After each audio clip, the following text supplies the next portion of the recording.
অসমৰ মানুহ তেওঁলোকো ধনী হ'ব লাগিব আৰু যদি ধনী হ'ব লাগে তেওঁলোকক বুজি পোৱাৰ কাৰণে এই কজিলাৰ ব্যৱস্থা গ্ৰহণ কৰা হৈছে যাতে উন্নয়নৰ মাত্ৰাটো সেই অঞ্চলবিলাকতো যাব পাৰে গতিকে এই যিটো ব্যৱস্থা এই ব্যৱস্থাটোৱে আমাৰ ৰাজ্যখনক উন্নয়নৰ দিশত আগবঢ়াই লৈ যাবলৈ বহুখিনি সহায় কৰিব আৰু আজিকালি ভাল কি আজিকালি বহুত স্কিম আছে ভাৰত চৰকাৰৰ পৰা JJM হওক সৰ্বশিক্ষা মিছনেই হওক NHM হওক এনেকৈ বিভিন্ন স্কিম আজিৰ দিনটোত আহিছে গতিকে আজিৰ দিনটোত ইমান স্কিম আহিছে যে আচলতে এই স্কিমবিলাকৰ লাভ আচলতে সকলো ৰাইজে যাতে পাব পাৰে তাৰ কাৰণে এই কজিলাৰ ব্যৱস্থা গ্ৰহণ কৰা হৈছে আজি আপোনালোকে গুৱাহাটীৰ যিসকল বাসিন্দা তো আপোনালোকৰ কথা হ'ল কি যে আমাৰ আৰু কজিলা হৈছে আৰু এনেকৈ আপোনালোকৰ মনত ভাৱ হ'ব পাৰে কিন্তু এতিয়া ধৰক আমাৰ ধৰ্মপুৰ সমষ্টি যিটো আমাৰ সমষ্টি আমাৰ মানুহৰ কাৰণে এইটো বহুত ডাঙৰ কথা বাপৰে আগতে চাৰ্কেল অফিচটোৱে আমাৰ ডাঙৰ অফিচ কথাটো ক'লোঁ ইয়াততো গুৱাহাটী সমষ্টিটোতো ৰাজধানী আছে ৰাজ্যপালৰ ৰাজভৱন আছে ইয়াততো বহুত আছে চিফ ছেক্ৰেটাৰী থাকে ইয়াত DGP থাকে ইয়াত আমাৰতো তাতে বেলচৰত থানাৰ OC-টো তেওঁৱে DGP তেওঁতকৈ আৰু ওপৰত মানুহেই নাই আমাৰ তাতে হয় গতিকে অঞ্চল গতিকে তাততো OC মানে বহুত ডাঙৰ বস্তু সাংঘাতিক একেবাৰে ভাবিব নোৱাৰা আপোনাৰ আমাৰতো পূব গুৱাহাটী সমষ্টিত DGP থাকে চিফ ছেক্ৰেটাৰী থাকে মুখ্যমন্ত্ৰী থাকে তাৰপিছত আমাৰ ৰাজভৱন থাকে মন্ত্ৰীসকল বাৰু থাকে মুখ্যমন্ত্ৰী আমাৰ ইয়াত বিভিন্ন ঠাইত বিৰাট উৎসাহ কালি মই চিপাঝাৰ গৈছোঁ তাত মানুহৰ কিমান উৎসাহ চিপাঝাৰত মানে কিমান ভাল পাইছে মানুহে যে এইটো এনেকুৱা কথা গতিকে আমাৰ সেই অঞ্চলবিলাকত কি হয় বহুত আনন্দ পাইছে সেই অঞ্চলবিলাকত আপোনালোকেতো ডেইলি মুখ্যমন্ত্ৰীৰ লগত দেখি থাকে গভৰ্ণৰক দেখি থাকে DGP দেখে চিফ ছেক্ৰেটাৰী দেখে মন্ত্ৰীসকলতো আৰু কোনো কথাই নাই য'ত ত'তে দেখি থাকে আপোনালোকে গতিকে আপোনালোকৰ এতিয়া আমাৰ মুকুতা ডেকা তো তেওঁক আপোনালোকৰ সমষ্টিত মুকুতা ডেকা হেৰি আছিল ইনচাৰ্জ আছিল যিহেতুকে চেয়াৰমেন মিউনিচিপালিটিৰ এখন মুকুতা ডেকা মন্ত্ৰীতকৈ ওপৰতে আছে মোকে মানুহ পাত্তা নিদিয়ে মুকুতা ডেকা যিমান পাত্তা দিয়ে কথাটো যোৱাবাৰ আৰু আমাৰ গাঁৱৰ এই বাচ্চাবিলাকৰ মুকুতা ডেকাৰ নাম জানে মানে মুকুতা ডেকাৰ লগত কথা পতা মানে আমাৰ মণ্ডলৰ প্ৰেচিডেণ্ট এটাৰ মানে সেই দিনটো ভালকৈ যোৱা বুলি ভাবেহি আৰু মোকো ফোন কৰি কয় যে ছাৰ আজি মুকুতা ডেকা ছাৰৰ লগতো কথা পাতিলোঁ তেওঁ আমাৰ মণ্ডলটোৰ ওপৰত সন্তুষ্ট হৈছে তে আমাৰ সেনেকুৱা জেগাবিলাকত এখন যেতিয়া উপজিলা হৈ যাব তো তেতিয়া আমাৰ কিমান আনন্দ হ'ব আৰু আমাৰ কিমান ভাল হ'ব গুৱাহাটীত মাজমজিয়াতে সমষ্টিও এইটোৱেই গতিকে তেখেতে ইমান ব্যস্ততাৰ মাজতো ইয়াত যে সময় উলিয়াই আহিছে আমি তেখেতকো আমি ধন্যবাদ দিছোঁ আৰু আমাৰ মুকুতা ডেকাকো ধন্যবাদ দিছোঁ তাৰপিছত আমাৰ পাৰিষদ যিসকল আছে আমাৰতো খাৰগুলি পাৰিষদ আছেই বাইদেউ দেখে নহয় আমাৰ ঘৰত কিমান মানুহ হ'ব দেখে নহয় কিমান মানুহ ৰাতি কিমান বজালৈকে থাকে বাইদেৱে খুব ভাল কাম কৰি আছে আমাৰ সেই অঞ্চল ভোট দিয়া বাইদেউ যিহেতুকে আপোনালোক আমাৰ নিজৰ কিন্তু হ'লেও আমাৰ হ'ল ৱাৰ্ডৰ তেখেত হ'ল আমাৰ লোকেল MLA সেই এৰিয়াটোৰ মই জানো গতিকে এইকাৰণে আৰু তেখেতৰ কথাটো মই অলপ দুই এষাৰ ক'ব লাগিব নহ'লে তেখেতে কওঁ যে মই নামেই নক'লে কি মানে নহয় জানো সকলোৰে লগত আৰু আমাৰ পাৰিষদসকলক মই দেখিছোঁ এইবাৰ লোকসভা নিৰ্বাচনত বিভিন্ন ঠাইত যেতিয়া গৈছিলোঁ গুৱাহাটীৰ ইনচাৰ্জ হিচাপে মই তো দেখিছোঁ আমাৰ সকলো পাৰিষদ সেই অঞ্চলটোৰ সকলো মানুহৰ লগত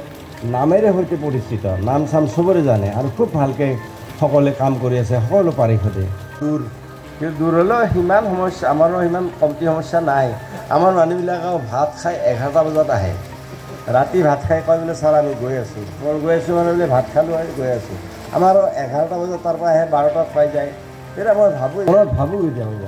কাৰণ ৰাতি যেতিয়া কালি মই ঘূৰি আহিছোঁ চিপাঝাৰ এই অঞ্চলৰ পৰা মই ঘূৰি আহি পেলাই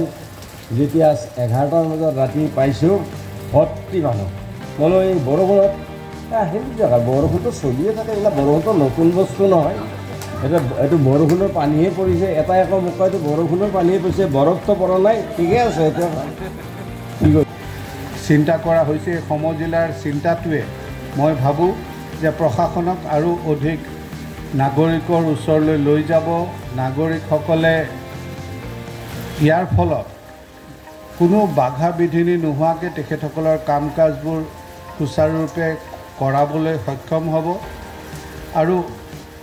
কৰ্তৃপক্ষয়ো যিখিনি আমাৰ বৰ্তমান জনহিতমূলক কাম কাজ লোৱা হৈছে, আঁচনি লোৱা হৈছে,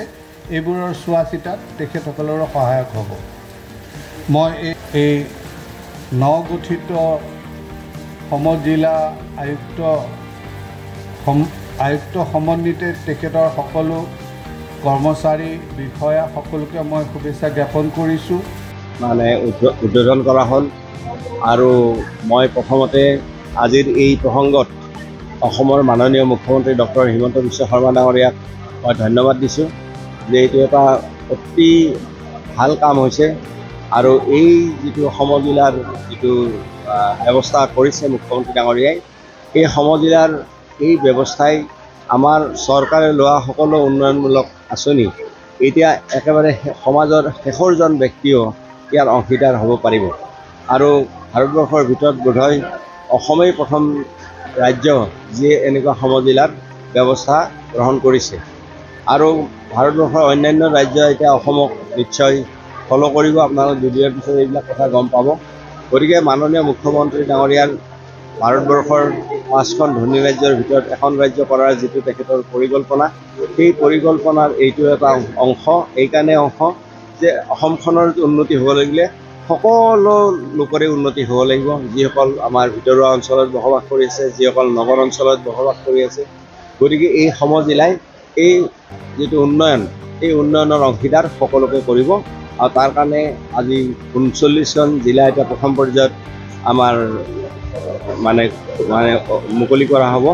আৰু তাৰ উপৰিও বাকী কেইখন জিলাও হ'ব। মানে এটা সমষ্টিত এখন জিলা, এইটো বহুত ডাঙৰ কথা, এইটো বহুত ভাল কথা হৈছে। মানে 126 এতিয়াতো 39খন দিছে আৰু বাকী অন্য ঠাইত বাকীবিলাক পিছত পৰৱৰ্তী দিনত ঘোষণা হ'ব। মানে এটা সমষ্টিত এখন উপজিলা। হয়, আজি আমাৰ যি নিউ গুৱাহাটী সমজিলা আছে, এই সমজিলাটো আজি 5/10/2024 চনত মাননীয় বনমন্ত্ৰী শ্ৰীযুত চন্দ্ৰমোহন পাটোৱাৰী ছাৰে ইষ্ট গুৱাহাটী কনষ্টিটুৱেঞ্চিৰ মাননীয় MLA সিদ্ধাৰ্থ ভট্টাচাৰ্য ছাৰৰ প্ৰেজেঞ্চত আজি উন্মোচন কৰিলে। চ' আমি বহুত পজিটিভ যে যি ক্ষেত্ৰত মানে যি প্লেনটো লৈ চৰকাৰে এইটো পদক্ষেপ আগবঢ়াইছে যে আমাৰ ক্ষমতাৰ বিকেন্দ্ৰীকৰণ বা সকলো public service at its doorstep, আমি সেইখিনি খুব ভাল ধৰণে আমাৰ নিউ গুৱাহাটী কনষ্টিটুৱেঞ্চি যি আছে, কনষ্টিটুৱেঞ্চিৰ সকলো পাব্লিকক আমি দিবলৈ যত্ন কৰিম আৰু সুচাৰুৰূপে সকলো কাম মই আৰু মোৰ অন্তৰ্গত যিসকল ষ্টাফ আছে আমি সকলোৱে সুচাৰুৰূপে কামখিনি কৰি যাম বুলি আমি আশাবাদী। ধন্যবাদ। আমাৰ সমজিলাৰ প্ৰথমখন কাষ্ট চাৰ্টিফিকেট এখন এতিয়া আমি এজন এপ্লিকেণ্টক দিম। এতিয়া আমাৰ DDC বাইদেৱে দিব। জিলা আমাৰ তেওঁ আচলতে তাতে এপ্লাই কৰিছিলে, আমাৰ চেণ্ট্ৰেলতে এপ্লাই কৰিছিলে, কিন্তু এতিয়া আমাৰ যিহেতু চাব ডিষ্ট্ৰিক্ট হৈ গ'ল, তেওঁৰ এতিয়া এপ্লিকেশ্যনখন এগেইনষ্ট যিখন কাষ্ট চাৰ্টিফিকেট ওলাইছে, তেখেত আজি প্ৰথম বেনিফিচিয়াৰী হিচাপে, প্ৰথম এপ্লিকেণ্ট হিচাপে আমি তেওঁক প্ৰদান কৰিবলৈ গৈ আছোঁ।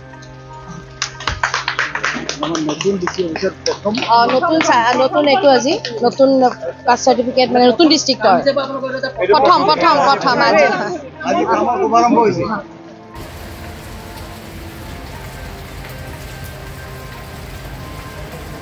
মোৰ নাম শ্যাম কুমাৰ দাস, মই নুনমাটি চোনচালিৰ পৰা আহিছোঁ আৰু মই কাষ্ট চাৰ্টিফিকেটৰ কাৰণে মানডে এপ্লাই কৰিছিলোঁ। কাষ্ট চাৰ্টিফিকেটখন আজি পালোঁ, আজি ফাৰ্ষ্ট কাষ্ট চাৰ্টিফিকেট ক'ৰ ডিষ্ট্ৰিক্টৰ। ভাল লাগিছে যে প্ৰথমখন চাৰ্টিফিকেটখন ময়ে পালোঁ আৰু মোৰ বাকী এপ্লিকেশ্যনতে হেল্প হ'ব। এতিয়া বাকী মই এপ্লিকেশ্যন কৰিম, তাতে মানে ভাল হ'ব আৰু হ'ব। মই নিজে ফাৰ্ষ্ট যিহেতু ইয়াৰে বেনিফিচিয়াৰীটো পজিটিভ হয় আৰু। চাওক, আমি সুবিধা দিয়াটো মানে কি ক'ম, আমাৰ মাননীয় মুখ্যমন্ত্ৰী ডাঙৰীয়াই যিখিনি আমাৰ এই আজি সমজিলাখন আমাক স্থাপিত কৰি দিলে, তেওঁ সকলোখিনি চিন্তা কৰিয়ে স্থাপিত কৰিছে, যাতে আমাৰ নিচিনা যিখিনি মানুহ আছে কষ্ট অনুভৱ কৰিছে, যে ধৰক যেনেকৈ আজি আমাৰ পাটোৱাৰী ছাৰেও কৈ গ'ল যে আমাৰ অৰুণোদয় হওক, ৰেচন কাৰ্ড হওক বা তেনেকুৱা মাটিৰ কামেই হওক, যিকোনো কাম আমাৰ দৰকাৰ, আমাৰ যিখিনি DC অফিচত আহিলে আমি আগতে কষ্ট অনুভৱ কৰিছিলোঁ, বহুত লাইন আছিল, বহুত মানুহ আছিলে, আমি কৰিব নোৱাৰি হয়তো আমি উভতিও গৈছিলোঁ, তেনেকুৱা বহুত কাম আছিলে ন। তো গতিকে আজি সেই কামখিনি যাতে সুকলমে হয়, যাতে কোনো মানুহ যাতে কষ্ট পাব নালাগে, সেইকাৰণে আজি যিখিনি যিখন আমাৰ ইয়াত সমজিলা স্থাপন কৰিলে এই সমজিলাখন স্থাপন কৰাৰ বাবে আমাৰ সকলো মানুহে বহুত আনন্দ পাইছে, বহুত ভালো হৈছে। আৰু আমি ভাবোঁ যাতে আমাৰ এই সমজিলাৰ কাৰণে আজি আমি বহুতখিনি আগুৱাইও যাব পাৰিম আৰু বহুত মানুহক আমি সহায়ো কৰিব পাৰিম। আমি যিহেতুকেতো আমি কৰ্মী এজন, তো গতিকে আমি সমাজখনৰ কাৰণে ওলাই আহিছোঁ। গতিকে আমি সমাজখনৰ কাৰণে যেতিয়া আমি ওলাই আহিছোঁ, গতিকে আমি তেওঁলোকে যদি আমাক সোধে যে আমাৰ এই কামখিনি কেনেকৈ হ'ব, নিশ্চয় আমি তেওঁলোকক ইয়ালৈ লৈ আহিম, যে আমি আনি পেলাই তেওঁলোকে আমাৰ ইয়াত DC আছে, তেওঁলোকৰ আমাৰ হেৰি আছে, যিসকলৰ ইয়াত দায়িত্ব আছে তেখেতসকলৰ ওচৰলৈ আমি আনি পেলাই তেখেতসকলক সুধিম। তেওঁলোকে যেতিয়া যিটো দিহা পৰামৰ্শ দিব সেইমতে আমি তেওঁলোককো সহায় কৰিম।